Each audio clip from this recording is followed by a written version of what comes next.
Today's Sicilian word is tzoccu.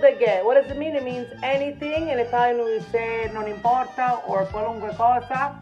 For example, somebody asks you, che vuoi mangiare? What do you want to eat? You answer, tzoccu when you have no preference. And in English, you say anything. In Italian, we say non importa qualunque cosa, which means or refers to the fact that you don't have a preference. So that's the word tzoccu, means anything. In Italian, non importa qualunque cosa. Have yourselves a beautiful day.